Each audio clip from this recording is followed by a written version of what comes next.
All right. Welcome back to another episode of The Crease Dive. Today is Thursday, March 28th in the year 2024. I'm Doogs. I'm joined by always by intern Matthew Nestler. Matt, how's it going? Feeling good, baby. Wearing the Cabrini blue. It's game day. Staying loose. Some good lacrosse going on right now. Is that Duke Boston University game's going on, but can't complain. March Madness starts back up tomorrow. I'm easy. What about you, Dukes? Yeah. As we're recording this, it's Wednesday.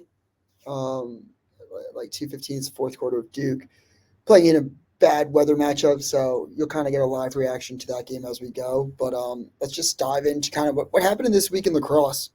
Um, First and foremost, I think that we just have to start.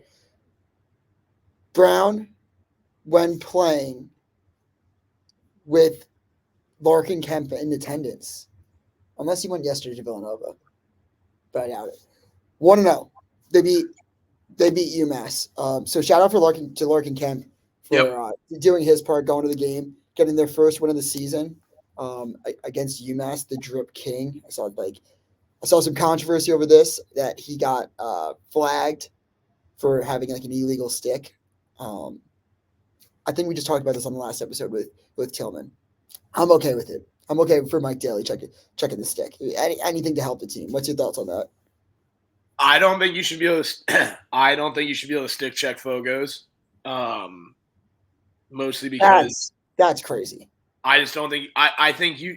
I'm sorry. I don't think you should be able to call out a Fogo after a faceoff and have a stick checked, because they're getting their sticks checked by the refs before the game. The refs are right on top of their sticks. If there's something wrong, I think it's occurring in the faceoff. I actually think that kid might have gotten the penalty for touching his stick before giving it to the official. I saw a comment from him saying that. Went back a few minutes later, that comment was gone. So Drip King's either deleting comments or someone from the team told him to take it down. It was right after the game. I know he was in the locker room just right on his phone, so pissed. But yeah, he got a goal taken off, minute penalty, and that was it. They lost by 1. If I had to rank illegal sticks for who most likely is going to have an illegal stick, it's Fogo's number one.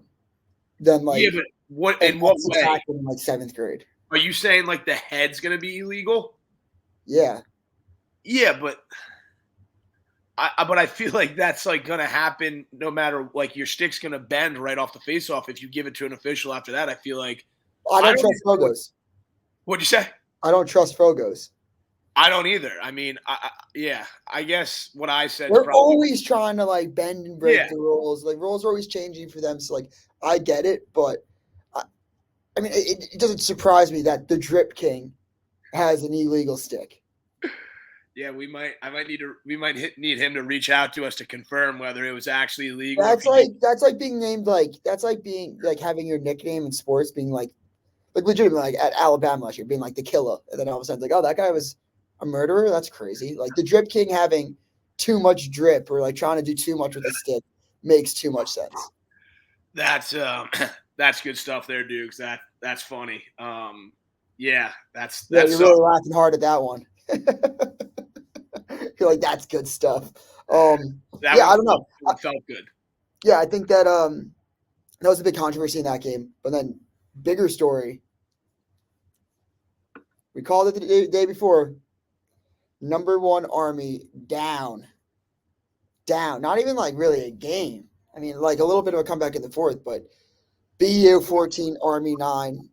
Any thoughts and takeaways from that? What was your big takeaway? Is it more on BU is good, more on Army is not that good? Where did you stand? Listen, I respect the troops. I think it's safe to say the Army's not the best team in the country. I don't see Virginia or Syracuse dropping that game. I don't see Notre Dame dropping that game. However, shout out the troops. I think they have a really good lacrosse team. We're going to see them in May. And we kind of noted a little bit before the game, Boston University is sneaky. And I don't know if they're just sneaky because I was so high on them week 1 when they came out and beat St. Joe's and haven't really seen or heard much from them since. But watching some of this Duke game, Boston University can play lacrosse. So I think it says a little bit more about Boston and a little less about Army. But I still think Army's up there. I just think we can take them out of the best in the country, kind of 3 or 4 teams, in my opinion. Yeah, so my take on it is I think that BU is going to be like Michigan last year, one of those teams that's been just waiting to finally break through and to finally have like a good push, some good years in the Patriot League, some number one finishes, some like championship game appearances. But I truly think BU is on the precipice of becoming an elite program, and by elite I mean mainstay in the tournaments. Maybe I think they could be a sneaky Final Four team this year. Really? Wow. Not even like this year, just in general, the next couple of years, like one of those Rutgers teams that I'll be just knocking on the door. Like I have way more faith in BU making a Final Four than I do about like a team like Georgetown. That's fair. I mean, I just think there's, like we said, I think there's those 2 or 3 teams we kind of feel like we know are going to be in there. And then I just think that 4th spot at Final Four weekend is going to be up for grabs. Maybe a little May Madness. I just think the talent's very, very, very distributed this year, and there aren't 4 teams for a fact that are like, all right, those 4 teams are going to roll. I think a team like BU making a run would be a lot of fun to watch. So I'll get in your bandwagon there. I'll hop in that.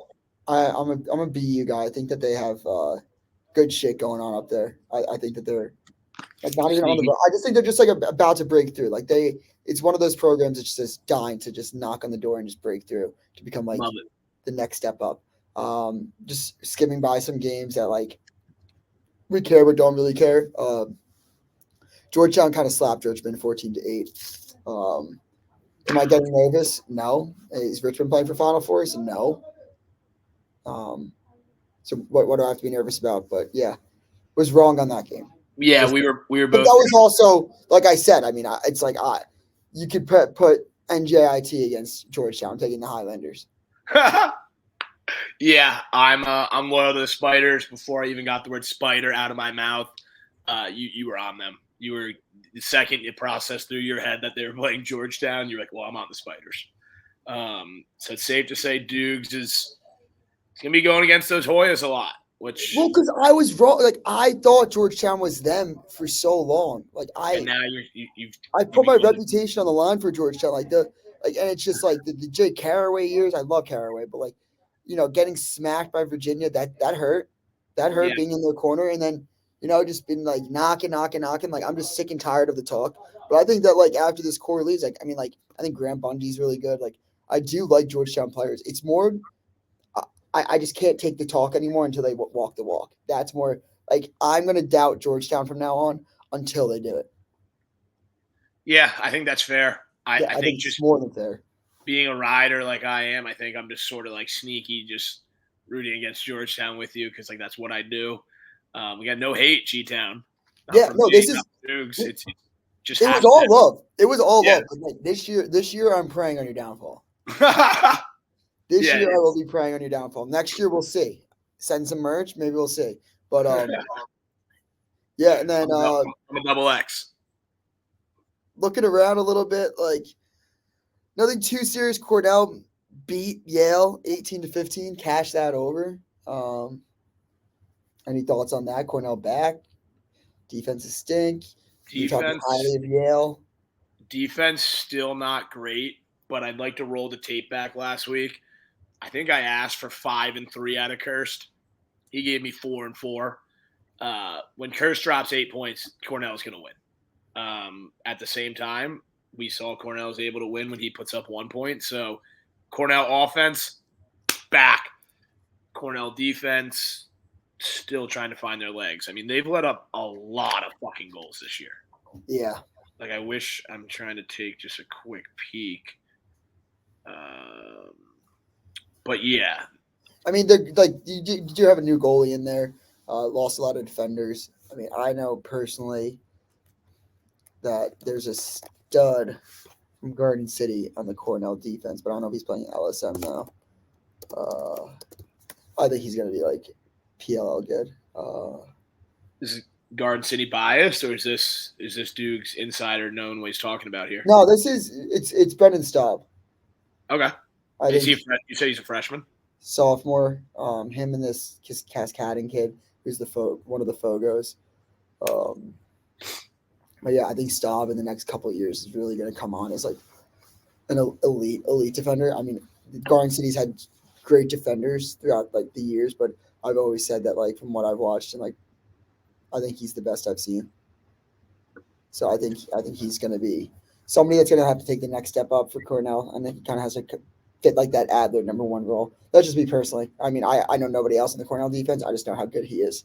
So I'll speak highly to him. But yeah, Cornell's kind of got to figure it out on the defensive end. But their offense is obviously their offense. They have weapons all over the place. And Yale will get healthy. And Yale will get healthy. And do we know what? I know we touched on two of the two of their three top scorers being out. Do we know like what the deal is with them coming back at all? Do you even know if there's a timeline for them to come back? I'm gonna be honest. I'm still kind of in March mode. Like this week just like snuck up on me, so I didn't do too much of like the injury reports and like looking into it. I feel like I saw that they're supposed to come back. That's the vibe I got because the way they said it, they're I like just don't know the timeline. they were kind of like they're not there now, but when they come back, like will be that much better. But I'm with you. I also am not. I'm not looking at the injury report, so I'm not sure. Doubt Yale will be putting any of that out. Now we're talking about a team here in the next game. Are we talking bubble report right here? I mean, are they going to even make the tournament? Michigan beats Maryland. Maryland, like, it's tough. I don't know, Maryland. A lot of games this year that Maryland really hasn't showed up for.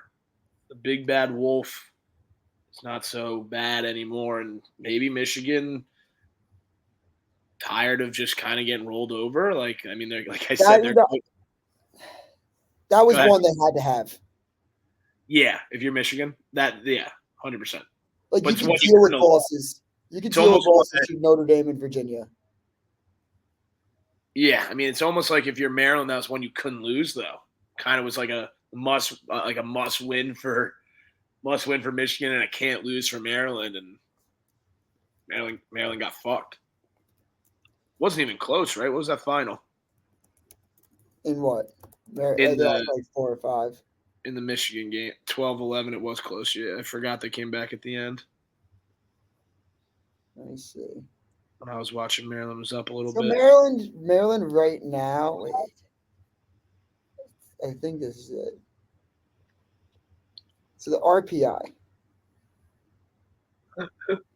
like they're 10. Yeah, I mean, so they should be like they're kind of like right on that border. I don't know. I think that was one that they want. They're going to want back because now you're looking. You got to beat. You got to beat Ohio State, Rutgers. I think they have to win out, to be honest, to feel comfortable. I mean, maybe you could drop and then you could drop one in the tournament if you don't win at all. But that loss, you could deal with that loss to Virginia and Notre Dame out of the tournament. But you're looking at this. You're looking at this is just not Maryland that we're used to. You got a 1-goal win against Brown, who's having a down year. You got a 1-goal win against Syracuse in overtime, given Syracuse is at Cuse. Then you got a 1-goal win against Richmond at Richmond. Yeah, it's a lot of 1-goal wins, and then their 2 losses against Virginia and Notre Dame. They kind of got punched in the mouth late. It was never even close. What's the deal with the Big Ten tournament? Does every team make it, or do you have to? I forget how that works because I know there's 2 sides to that tournament. I think every team makes it. Then they're kind of in a spot where you got to win, but at the same time they're like, dude, all we got to do is win the tournament. They're a type of team that could go 2-2 the next few weeks, and I could see them winning the Big Ten. And then the tournament people picking the teams are put in a fucking hole. So yeah, I think more tournament talk will come in the next 2 weeks as resume starts to get solidified. But as we close this out, it's Duke just beat BU 11-10. So good for Duke. They got a win, a little bounce back. I think they got tested. The weather definitely affected the field, the playing conditions, everything. I mean, it's tough. You'd hope to see more after getting shellacked against Syracuse, but it is what it is. Finding a W any way you can is what you need in this time of year. Yeah, that's a good win. I think BU showed up. That would have been B would have been on kind of a little bit of a tear there if they were able to bring that one home. Yeah, for sure. Actually, one game I caught that was like really good was Providence St. Joe's. Just shout out to them. I think St. Joe's is a great program. I think Providence is on the rise with Bobby Benson. I think that they're going to be like one of those like Big East schools that like slowly climbs. I think they have one of the best offensive minds in the game. So I don't see like I'm not shocked by Providence like playing in close games that they weren't used to playing in the past couple of years. So no shock there for me, honestly. Just a quick shout out. And then Princeton beat Harvard. They beat my Harvard Crimson. That one was tough. That one was tough. I really thought this was Harvard's year. I mean, I'm like Sam King is a beast, but I thought Harvard should have gotten this one. I thought they were going to get this one. Yeah, Princeton seems to sort of like claw around in a lot of games. They lost a couple heartbreakers. They had the big win down in what was it, UNC or Penn? Did they play? I think it was UNC. Yeah, and the North Carolina trip. They played two down there. They won one of them. That's a big one. They lost a heartbreaker to Cornell, so that's big for them. Maybe don't sleep on Princeton in the Ivy tournament. Who knows? The Ivy tournament's going to be fun to watch, I think. Yeah, for sure. That's just so many good teams. Teams that like have gone and gotten a game where maybe they shouldn't have. So it's like, who's really going to come out on top there will be sweet. I think that's at Columbia. I think I'm going to go to that. I think the Ivy tournament is going to be awesome. I think it's one of the most intriguing leagues by far this year. It's like it's weird because you think like the tournament's like bigger than it actually is when you start like looking at teams, but like sometimes teams just get fucked. Like you get like how many like Michigan last year getting the auto bid, like then like bump someone out. Like just like teams just can go on tears when like they're out of the tournament. What were you saying? I was about to say, what's the exact number on auto bids for lacrosse? Because I know it's only 16 make it. So let's see how many. 9. It looks like 9 D1 teams will be automatic qualifiers. That opens up 7 at large spots. Yeah, so it's tough, and like it's probably three. Like I think 4 of those. Like I mean, like you could look at 3 or 4 of those just being ACC because ACC doesn't get an auto bid. Yeah, I mean that it just seems smaller and smaller every year. I think the D2 one's 32. I want to say, and I don't know if it would be better for D1 to expand it, but at the same time, like I don't know. I like making the playoffs bigger. I think 16 is small, maybe somewhere in between 16 and 32. Again, I'm not the bracket guy. Don't know if that's possible, but I don't know. Maybe a play-in or 2. Who knows? Maybe it's something we'll see in the future. Maybe it's something they'll say, shut the fuck up and just deal with it. Penn State beats Ohio State. Not too surprised, honestly. Hopkins beats Rutgers. Nothing really to include there, I don't think, unless you have anything to add. I mean, I saw some people talking about like Russell Melendez like falling off a little bit. I didn't catch this game. I was pretty locked in on NCAA basketball, but I just think the whole offense is better, so it doesn't need to be all on him. I mean, I'm not running a point total on him, so I don't know the exact numbers.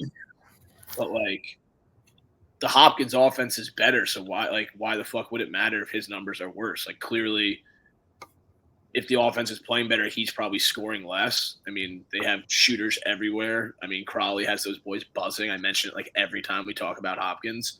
So, I mean, maybe it's just less hero ball for him and more wins. I doubt he gives a fuck. So, I don't know. Yeah. If he has like 4 points this year, then yeah, like then he fell off. But like he's got 9 and 6 in 9 games. 24% shooting percentage, which isn't like awful. 61% shot on goals, 8 turnovers, 3 ground balls, 2 calls turnovers. I mean, he's not having sort of is what it is. I mean, again. I mean, yeah, but like it is compared to last year, 53 points. Yeah, And there's still some time left, but again, I mean, maybe if he catches 53 points, I'll suck his dick. no. There's No. no chance he's getting 53 points in the next couple of games. No, I'm with you. I meant like he could go get another 10, 15 points, and then he's at like 30, 35. He's at 16 right now, right? What, 4 games left? Yeah, I mean, 15. I don't know. 15 with 4 games to play. I think we could get him to – maybe he'll sneak into 30. I'd like to see him get to 30. I'm in his boat now. All right. So All right. Well, now I'm keeping a tab on him. Okay, you best. Then Duke beat Denver 11-7. Forgot that happened. Yeah, Denver didn't cover. That would have been sick. Kind of knew Duke was going to. What was the bet there? You were on the record that Duke was free money 3.5, and I was like, I think Denver's free money 3.5, and I was keeping a close eye on that one, and I was motherfucker Dukes. Yeah, I responded. I forgot that this is Duke's bounce back. I did bet on Duke, and it was just one of those games where it was just like it was green. You know what I mean? Yeah. I just didn't really watch it. Just it was green at the end of the day. I was like, oh, that was cool. Forgot that happened. Let's preview the games a little bit. All right. Saturday, North Carolina Army. Also, let me just say this really quick before we go into North Carolina Army. I was so goddamn right about Breschi. He's firmly on the hot seat. Firmly. Yeah, people gave you a lot of shit for that. Yeah. Like they were firmly on the hot seat. Like, I don't give a fuck what anybody says. Like, let's just go since the Final Four run.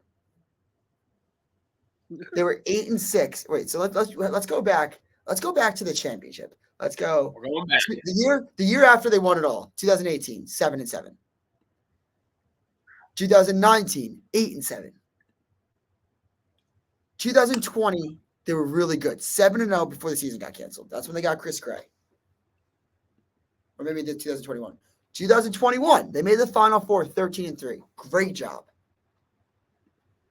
2022, 8-6. 2023, 7-7. 2024, right now, they are 6-3 with games against Army, Virginia, Cuse, Notre Dame, Duke. Oh, no fucking, that's their last 5. It's like, in what fucking way are we going to look at this and be like, he's not on the hot seat? I agree with you. I said one good year since, I said one good year. Like, he had the 2020 COVID year. He was able to get all those guys to basically to come back. So we could just call 2020, 2021 the same fucking season.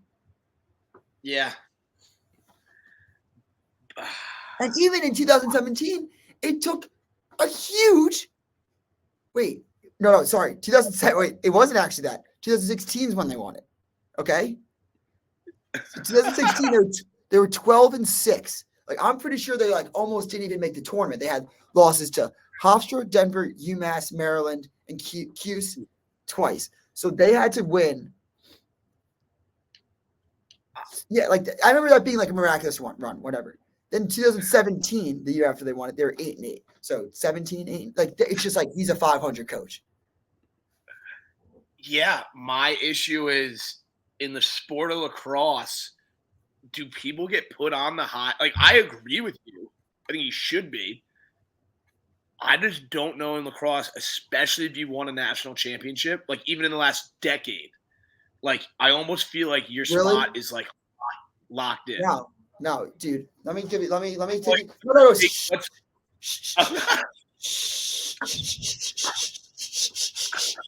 you a little history lesson. So there's this little school, right? They wear orange and navy blue. They play the stadium with grass. It's called Clockner Field. It's this little state school in Virginia. And they had this coach who won multiple national championships. One of the greatest coaches of all time. Yep. Fired.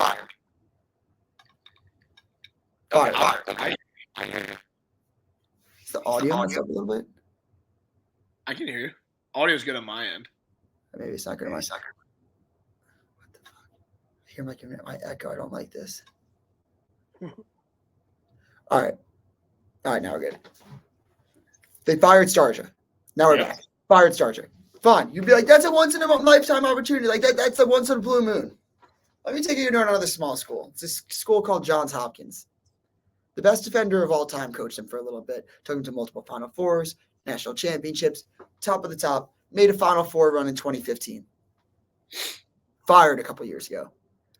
Legends. Two of the biggest legends the sport has ever seen, Dom Starja and Dave Petramella, fired. If you don't think they fired Joe Breschi at fucking North Carolina, where you should be pumping out like Final Fours, you're insane. Let's even go you could even go like Desco. Like I mean, like I know that situation's like way different, but like he was somebody that was like they were like towards the end like we haven't made a run in a very fucking long time. So like I don't know, as small of like a thing of like lacrosse is like they'll fire for like those types of schools. Yeah, I mean, again, you opened my eyes a little bit. Thank you for the history lesson. You know, I always appreciate a good learning session with Doogs. I'm easy. I just think it's safer than you'd think for him, and I don't know. I just feel like I don't know. Like you're right about those coaches. Like those are legends of the game. They've done unbelievable things with the programs they're at. And like eventually it was time. But I just don't know. I don't know. I think I'll put my balls on the line that they fire him in the next 2 years. What does that mean? So you're that confident that if they go like if they don't make the tournament, you think he's gone? Dude, it's not like they don't have talent. Yeah, I mean they have a lot, but are they? Yeah, they have talent. They definitely have talent. Maybe should I shoot texts to people? Yeah, shoot a couple texts out. Because maybe it's like I think the reason you caught slack wasn't because people think that he sucked. Because like I think the team has underperformed under him vastly, besides a few years here and there. Hold on, you want to do some math live really quick? Yeah, I'm mental math guy. What do you need me to do? All right, 8 and 8. 8 and 8. I got you.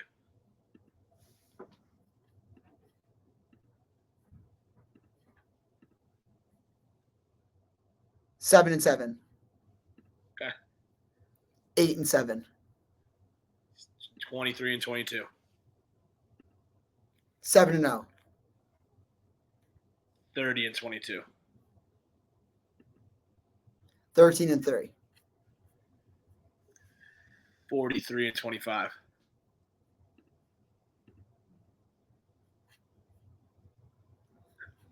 8 and 6. 51 and 31. 7 and 7. 58 and 38. And no. And that goes with what I said, 20 and 21. You're basically 20 and 3. And that, yeah. So they're he's 20 games above 500, and that's including that 17-game run where you sort of right. Like what I'm saying, like the 1 year did happen, so I'm not going to take it away from him. I'm not going to lie.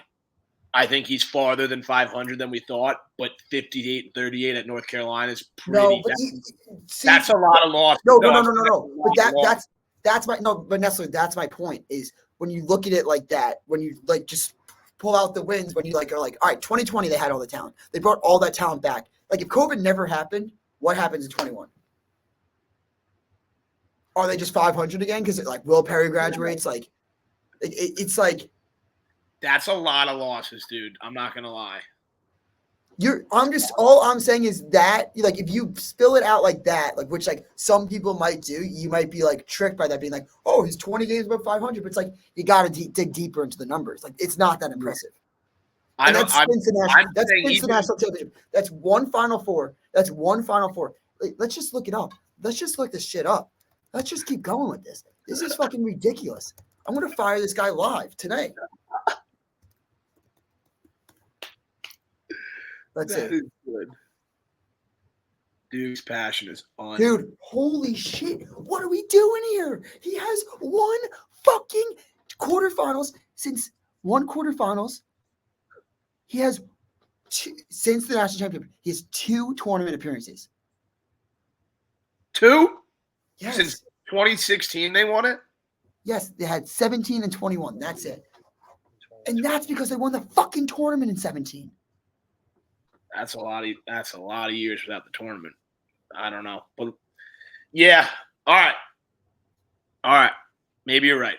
I just like if I was a bet man, I'm betting he doesn't get fired. But again, maybe he should be. I'm not the one calling for your head. Doogs is. I want to fire him live.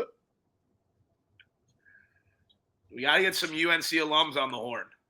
We got to just see what they think. Maybe they think there needs to be a change of scenery. Dude, I doubt it. Like, he got them, like, fucking, like, his half of it. Like, if you do think about it, like, if you came in like, 2013, you saw a championship. If you came in 2017, you played in 2017, you saw a Final Four run.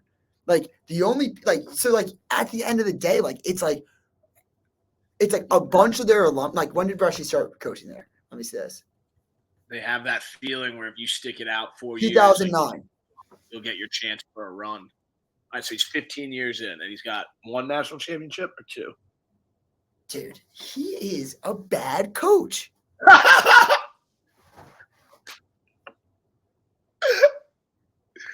Oh, my God. Dude, what do you think his record in? Oh, my God. What do you think his record is in the ACC? All time? Like, yes, from 2009 to 2024. Oh, fuck. So it's what, like 6-7 games a year. 50 and 65. 23 and 35. I overestimated so many more games. Dude, 23 and what? Shocking. He's a losing record in the ACC like that? They just get fucking steamrolled? Dude, I like airdropping. I'm gonna like tweet this and be like, this guy is a bad coach. From the desk of dude. How many Final Fours do you think he has? I'm assuming it's low, so I'm gonna say 3. 2. 2? And 1 was when they won? Yes. How many first round exits? Oh, 8. 4. Quarterfinals 4. Like, okay. And then how many times? From 2009 to 2017, you could make the argument that Joe Breschi was a good coach. You probably would say he's a good coach. In 8 years, made the tournament every year, national champion, three times went to the quarterfinals, made the tournament every year. Like, that's like a good coach. 2018 to 2024. Once. Right? Like, if they don't miss the tournament 1 year where they made the Final Four, dude, like, that's a bad coach right there. That's a bad coach. The Tar Heel fans are going to come for you, Doogs. They're going to come for you. I don't think so, dude. I think people will be on my side. And if they won't, I'll enlighten them. Like, this is like... I'll enlighten you. Doogs is like the Messiah. Who are you reaching out to right now? Or are you tweeting? I'm just tweeting something like, this is... Well, while Doogs is live tweeting, I will Sure, I got it. That's all right.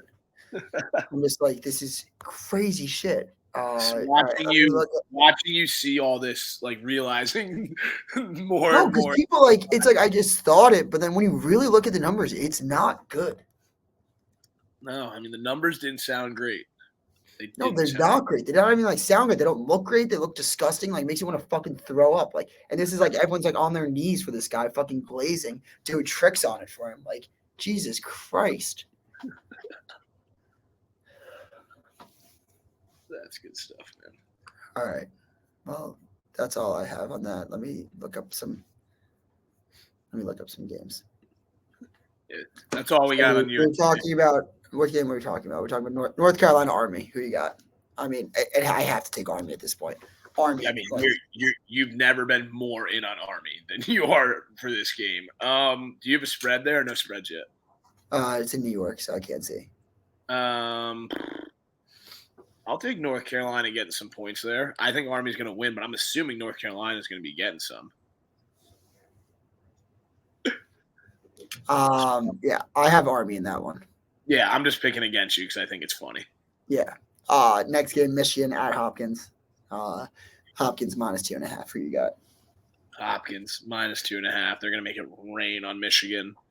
Michigan with a big win against Maryland. Time for fucking Crawley and my boy Melendez, my new boy Melendez to make it rain. So I'm taking the under to 25.5. Under trade. Yeah. Respect. Denver, Nova +3.5. Who you got? I like the way Nova's been playing, but I hate that they bought Cabrini. So give me Denver -3.5. All right, I like the way Nova's been playing, and I love that they bought Cabrini. What so the Nova +3.5. Oh my god! See, that's what's fucked up about Doogs and what's fucked up about Nova. Neither of them care about me. Neither. No. I care about you. I think that Villanova buying Cabrini has made great content for the pod. So I am pro Nova. I agree. Could have waited a year or two. It would have been nice to get 1 or 2 more years out of this, but think about nobody. I think people care about Cabrini more now than they did when you guys won the national championship. 100%, dude. It's not even close. I've been saying that. Like, there's more eyes and more people are checking on Cabrini than when we won it, the day we won it, and the season after we won it. And that's without a question, dude. Not even a debate. I didn't know anything about Cabrini when you guys won. Yeah. I mean, I didn't even know you guys really won. I knew like that one guy that had that cool story. Yeah, Timmy Brooks. That's my guy. Shout out Brooks. Yeah. I'm getting him on the pod. But yeah, his story's nuts. He's an absolute legend. But no one. I honestly didn't know what Cabrini was like when I went there. I just like went because my buddy was going. We showed up and just kicked back, relaxed, played some lacrosse, and won an Natty 3 years later. So I wouldn't expect even like an avid like lacrosse guy to kind of know what Cabrini is unless you're like in the weeds with D3. But now everyone fucking knows. Virginia, Harvard +5. Who you got? Virginia. Harvard +5. Come on. Wow. Virginia hasn't really like absolutely kicked the shit out of decent teams. I feel like that's a little bit of a high spread for Harvard. Fair enough. I just we're a McCabe podcast, so I right. Yeah, I think Harvard keeps us within the number. This is a big time game for your boy here. Georgetown, Providence +8. It's the Friars. I'm fired up about this. I'm absolutely gassed up about this. Friars +8. Maybe even a sprinkle on the money line for the boys. I'm all over +8 with you. I also I think the Doogs Friar connection is one to. It's a great thing to watch, and I think the Friar boys on Twitter, mostly basketball guys. I barely follow college basketball. Those guys are popping up on my Twitter more than anyone in the world. So I'm riding for their lax team. I'm riding with you. Give me +8. I'm actually locking that as my play of the weekend. Wow. Yep. 100%. Folks, you heard it here first. Go to DraftKings. Bet responsibly. You heard it here first. Yale, Brown +6.5. What's your play? Give me Brown getting 6.5. Maybe we get Kemp on the horn at the game and we'll lock that in. Give me Brown too. I think that they are like the best 1-6 team ever to ever play the game in the history of sports. They'll fight. Like you can't ask for anything more. Talk about a team that you want to like bet on. Like that's a team that I'll have in my corner any day. They'll fight for you. They'll fight for that spread. Yeah, and Yale. I mean, Yale may be sneaky as a defense problem. They let up a fuck ton of goals too. Yeah, and they let up a massive, like the biggest comeback I've seen in years against Penn State. I love Brown. Yeah, I do too. We're on it. Ohio State, Rutgers -1.5. Who you got? I'm taking Rutgers, dude. Me too. We are on fire right now, dude. Does Ohio State have a quality win this year? Now they said that, our bet's fucked, but no, they don't. They've lost every big game they played. Virginia, Cornell, Notre Dame, Denver, Penn State, 5 losses. 5 wins are Cleveland State, Bellarmine, Detroit Mercy, and Utah. So give me Rutgers. And then there's some games that we don't have lines on because I'm in New York. Penn Cornell. Who do you have in that one? I like Cornell. I think they're going to be a favorite, probably by 2.5, 3.5 if I had to guess. I'll still take them.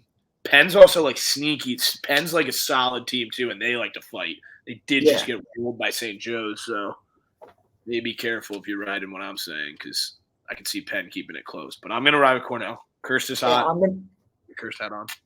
I'm going to ride with Penn. I like Penn in this one. Yeah, we had to break up eventually. We had too many in a row there. It's not all peaches. I don't know what the spread is. It's Notre Dame, Syracuse. I'm going to guess that they're going to have it pretty close. I think this is at Notre Dame. At Notre Dame.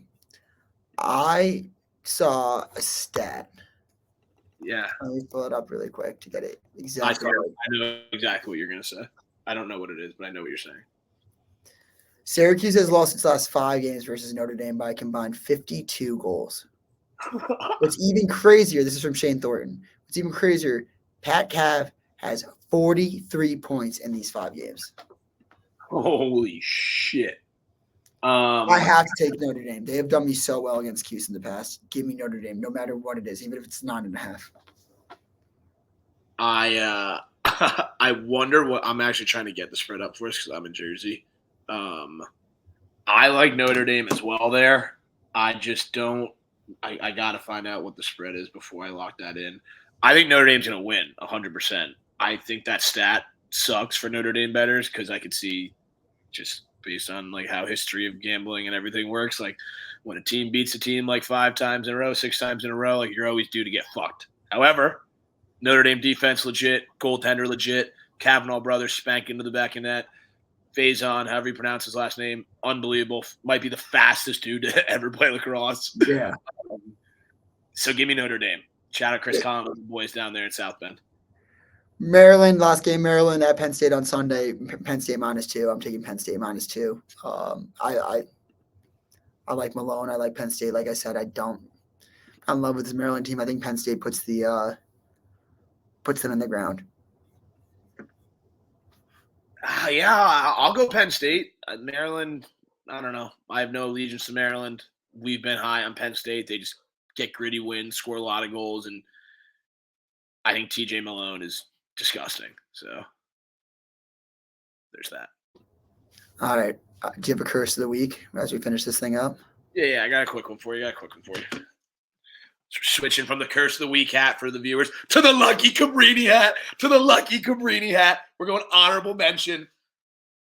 CJ Kirst, 4 goals, 4 assists. Congratulations to CJ. Award wouldn't be possible without you.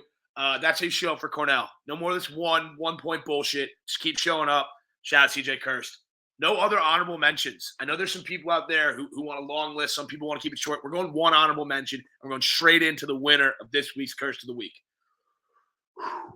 The first ever Division III lacrosse winner, Curse of the Week, Cabrini's own number 27, Connor Jerez, however you say it, Hezzy, you're a legend. 6 goals, 3 assists. Kid makes it rain, plays harder than anyone I've ever played the game with. He's a sophomore. He's got 2 years of eligibility. You'll be seeing his name on a D1 team next year. I will put anything in my fucking bank account, which isn't much, on that. Shout out Hezzy. If you're a D1 school, call me. I'm his agent. And Cabrini plays tonight, 7, baby. Go Cavs. Lucky hat's on. Lucky hat is on. You heard it there. Yeah, that's all I got for this episode. Next week, locked and loaded. Gonna bring someone on. Gonna do it. Gonna lock in more.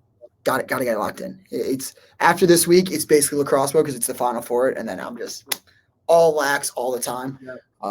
Remember, follow us everywhere. The Crease Dive, Doogs, Nestler, whatever you want to do. Follow, subscribe, like, and thank you guys for tuning in. I don't know why you do all the time, but we really appreciate you. Peace out. Love you guys. Peace.